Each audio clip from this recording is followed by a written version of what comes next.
and welcome to Holy Culture.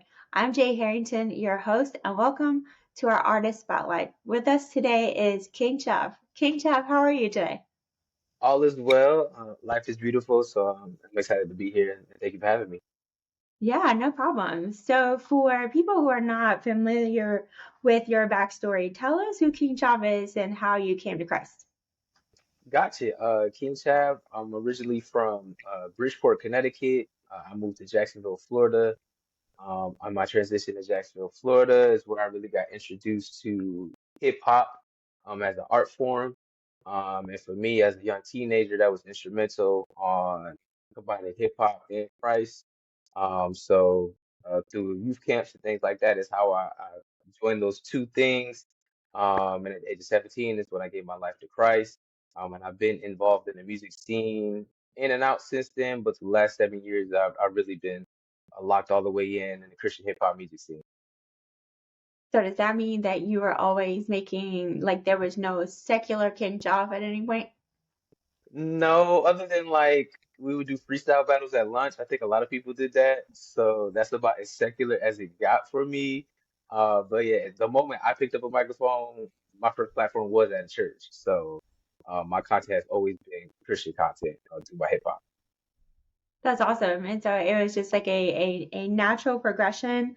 You said you gave your life to Christ pretty early at 17. I Hmm. mean, so does that mean was there like a how do you say, like a maybe like a falling away period where you kind of did your own thing? And because I went through your Spotify and I saw it was Yeah. like 2017 is when you started putting out your stuff pretty consistently. So tell me what that transition was between starting out really young and actually taking your craft seriously. Yeah, I started out 17, and then I went to college, and I had a different artist name, but through college I wasn't really doing music. I was like doing college, so trying to focus on get my grades, get my work done. I did live, the college life and had some college experiences that you probably shouldn't have as a Christian. Um, but just going through and navigating through those things in life. And then after that, I got married. And then with my wife and my brother-in-law, we actually started a Christian hip hop radio show called the Weekend Radio Show. So that was my reintroduction back into Christian hip hop. So we're talking 17, maybe 5, 6 years after that. We started the radio show, and I started off as King Chav, the radio host. And I'm meeting all these different artists in our city and artists who were coming to our city to perform. And that bug was kind of sitting in there, and I was like, let me see what I can do. Now I got a platform. I'm understanding the business a little bit more. I have relationships and connections in the industry now, so that's what you see the timeline from 2017 to where the music actually started popping off and been consistent since then. Was there like an aha moment when God was like, okay, you need to do this, or was it just kind of like a building up, or like a reignite of an old flame for you, like the love between you and music? I think it was a more of a reigniting. Like I said, we were interviewing all kinds of artists, um, and it was like I guess reignited, but an aha moment as well was like, you're sitting in this seat, but you have the skills and the ability and, the calling of your life to be sitting in this seat as well as the artist. So taking that, having conversations with other artists, um, letting them hear my story, then letting them hear my music. It all kind of gave me that confirmation I needed that, this is a step I should take. So God aligns us all in different ways, and He'll use, things, situations, and people to get you where you need to be. So He definitely utilized all those things to get me. That's good. That's good. Very powerful when people start speaking into you, Hmm. and give you that oomph that you need. Um, so what does that radio show still exist, or is it in podcast form? What happened to that? No, no, it what really happened is we started having kids. So when we had kids, No. you're raising your babies, your families, and like life is happening. Then he's like, oh, maybe we should pick it back up. But everybody was like, eh. And then for me, the music stuff was taking off a lot more. So I was like, let me not divide my energy. Let me focus on King Chav, the artist. So we had a run of like 7 years. We were nationally syndicated. We were on TV and radio. So all good things have they come to an end at some point. And I think we had a good run. I don't think I want to pick it back up now. I think platforms like Holy Culture, y'all do an amazing job, and y'all have amazing people who are actually dedicated to it. So I'm going to lean on to y'all.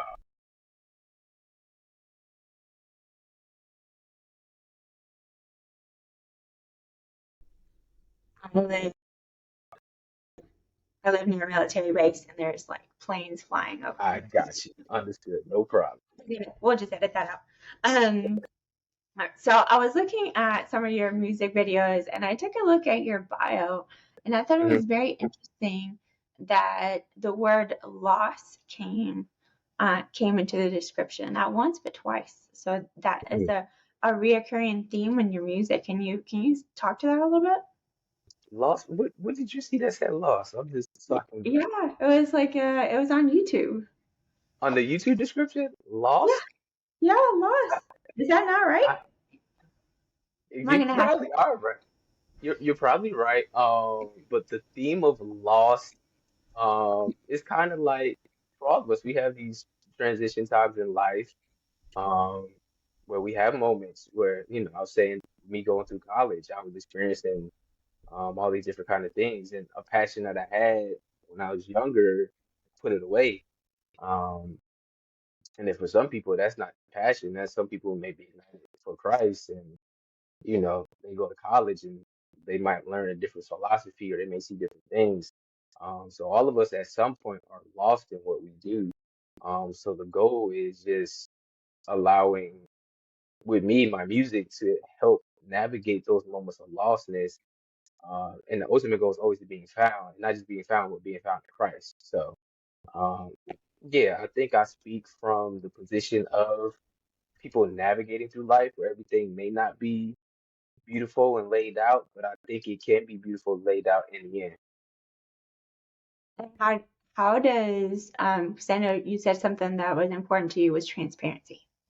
Mhm. Why is transparency important to you, and how do you communicate that in music? I think in music, I'm a real big proponent of testimony. I think that's a key concept of the Christian faith. um, that if we are open and we're sharing our stories with others, it'll allow them to experience their things and know that they're not alone in what they're going through. I think a lot of times we may feel like this problem I have is unique to me, and it's really not. It's just you haven't heard anybody else talk about it. So with me being transparent, it allows me to give you the beautiful, give you the ugly, give you the negative and the positive of life. But at the end of the day, it's always going to be a sweet ending. So, yeah, I don't want to sugarcoat things. I don't want everybody to think, the faith and the walk is all beautiful. Everything's a blessing because in scripture it says many are the afflictions and there will be persecution. So I think it's important to talk about those things that you may see as afflictions and persecution in your life. What do you think is missing from CHH right now? Because I feel like there's some people who do a pretty decent job of being honest and transparent, but then Mhm. others may focus maybe on the more how do I say this? Say Entertainment, it. enter, Yes. entertainment aspect of the music. Hmm. Um, so what do you think is missing from CHH? The transparency. I think it needs to be more of Transparency. that. Yeah. And not just from like on your Spotify playlist. I think there needs to be transparency like in your conversations, in your content. It doesn't have to be a song with you being transparent if that's not your thing, but you can make a post being transparent about something that you're going through or showing people what's really, everything doesn't have to be a highlight. Um, so I think transparency. I think there are some artists that do it really well, and like you said, there are a lot of artists who are I'm not saying it's negative because it's not negative, but the entertainment value is a high thing for them and it's a reoccurring thing. And that just may be how they are as artists. So I'm not saying don't be entertaining. I want to be entertaining too. I like to throw songs that are fun and catchy. But I don't want my whole artistry to be defined as Yeah, I think that's it. It's important to have a balance. that. Balance. Maybe more so than transparency. I think balance is what CHH is missing the most. Yeah, balance. Yeah. You can have both. You need vegetables and you need meat. Yeah, you can't just eat one and think that's a healthy diet. No. So I think it's very interesting that you have kind of like a media background before hmm you got into the artist part of your career. What do you think was the biggest lesson that you took from the media background to your music career? Relationships and connection. Really, that's Same um way. yeah, I know people now in Christian hip hop that I met 7 years ago and we still connect, we still do events. If they come into town and they're managing an artist, they'll call me. Um and we'll hang out. Or if I'm going somewhere, I can call them or I can call for a favor. I think that's the biggest thing is um, those connections and those networks that you make behind the scenes. I think that was the biggest thing for me, media wise. Learning how to build relationships and not just build relationships, but to sustain those relationships that you have. Yeah. And what does that look like as far as, because I feel like CHH, we're so, if you don't know that CHH exists, uh, you don't know how big it is. And I feel Yeah. like we're very spread out from like hmm one artist to the next. How do you cultivate those relationships when you know a buddy of yours maybe states away, and how do you support each other in those difficult times when you're maybe have a block or you need help or what does hmm that look like? I mean, we're in the age of technology, so like me and you, we're having where are you? I don't even know who you are. I'm in North Carolina. I'm in Florida, so we're having a conversation. So yeah, Yeah. utilizing technology is a key. I think as spread out as we are in Christian hip, you're normally like 2 phone calls away from anybody in Christian hip hop. So I know a lot of managers, a lot of tour managers, a lot of booking agents. So that helped me to make this big ecosphere a lot smaller because they be managing multiple artists. And maybe I'm doing a show for this artist over here, and they're coming into town. Can I support this artist over here? Um, different ways to support. We're doing tickets in your show. Can you buy some tickets? Can you share the post? Can at your church, can you just mention it so we can get a few more people? So those are the things you can do to help build those relationships across state lines. And how would you, for the artists that are coming up, or maybe the artists that are reigniting hmm their careers, how would they go about building those relationships? Because I feel like it's easy if somebody like I talk to you, so now there's a connection between you and I, and I know Jalen and I know PID, and I have all these connections through my work. But for an artist who's up and coming, who's just starting to do the music thing, how do they start building these networks? You got to figure out either what in your city, or if it's not your city, in your region, where are the places that people that do Christian hip hop where they normally at. So for me in Jacksonville, we have a venue that's very well known. So if you come to Jacksonville, you're a Christian hip hop artist, all the way from Reach Records to somebody like Caleb Gordon now, you've performed at Murray Hill Theater. So um, seeing what's on the calendar at Murray Hill Theater, going out to these shows, supporting those artists, especially supporting artists in your area that are doing shows as well. So you got to get out and get in the mix, get in the scene, shake those hands, let those people know who you are, so you can build those relationships laterally. So it may be a guy in your city and you're in your city, and now y'all can connect, and now y'all are doing a show together. So and, that's how you build. Or you meet the owner of the venue, and they may say, "Hey, somebody's coming to town. We need an opener. Are you available?" So yeah, getting out, shaking those hands, being at the events that people are at that do what you do, is the biggest one. So I would always be at Murray Hill Theater.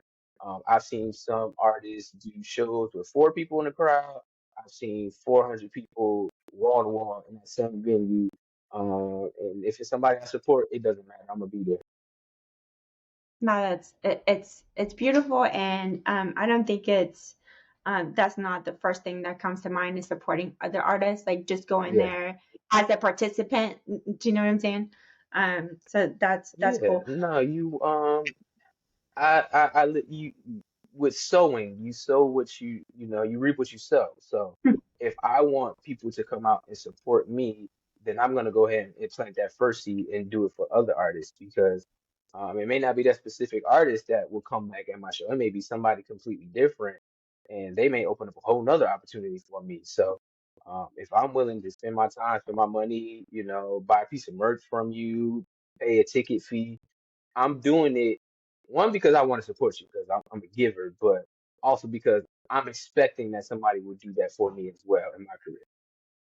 It's kind of like paying a blessing forward. Yeah, always. You keep it. Yeah. Yeah, God is in rotation and circulation. If you just hoard everything for you, you ain't never gonna get it back. So what you give, get it, and it'll come back, and it'll come back a whole lot bigger, and a whole lot of great opportunities. No, yeah, that's good. Mhm. What do you think your biggest obstacle was in going from media to an artist? Like, I know that you were doing music before, but what was like an unexpected challenge? You're like, oh man, I did not expect X to be so hard. It's really the back office stuff. I think the paperwork and all those things that you really should be doing as an artist. Um, and even still to this day, just now implementing some of this stuff. So, it's like your split sheets. If you have a writer on the song, making sure you have all their information so they can get writing credits and they can get credits at their performing rights organization. Um, your contracts with your producers. I don't make my own beats, so when I'm purchasing a beat, I have to have these contracts and I have to store these contracts. Registering your song with, if you're BMI or ASCAP, and then getting your royalties from sound and shit. It's the back office stuff is a lot, especially if you're independent and you're by yourself. Um, some of the stuff you won't know until you accidentally run into something, but um, yeah, that back office stuff was the biggest hurt. It's still a hurdle to this day. I have help now, but yeah, I probably missed out on some money by not doing all my paperwork properly. That's what I'm just gonna say for the upcoming artists. Make sure you get your paperwork together. Money is Yeah, out there, I'm sure, not being it's collected sitting. properly. Yes, Yeah, absolutely. get your paperwork done, folks. Get Get it your done. Yes. oh Don't goodness. don't don't push that part off. Do that part first. Do the hard stuff first, because that's when you have the most energy. Don't wait. Hmm. What has been something that has really helped you level up, like as an artist? Had there been like life circumstances or a specific relationships, or maybe it's like a certain skill that you learned? Talk about that. It's life. I saw an artist talking about that the other day, that you have to live life as an artist so that you can express it through your art. And I think for me the biggest part was just living life. There was a time within the last few years I took like a year and a half off through the music from like 2021 to like 2023. And the reason I took that time off is because my wife and I were having our first child. So going through that experience, going through pregnancy, the way that we did, um, preparing myself to be a father, adjusting to all of that, um, that gave me a new view to rap from, and it gave me a new perspective and new insight. and it gave me more things to talk about. So as I venture through my music now, a lot of the stuff I'm gonna start to talk about is things that I hope my son will pick up in the future. I'm giving him lessons through the music and hoping that it can help somebody else as well. So, living life is the best influence that you can get from your music. So for me, yeah, it was definitely just living life that helped me level up That's beautiful because you're creating timeless music for the next generation, for the for the next generation. generation Absolutely. that's coming behind you.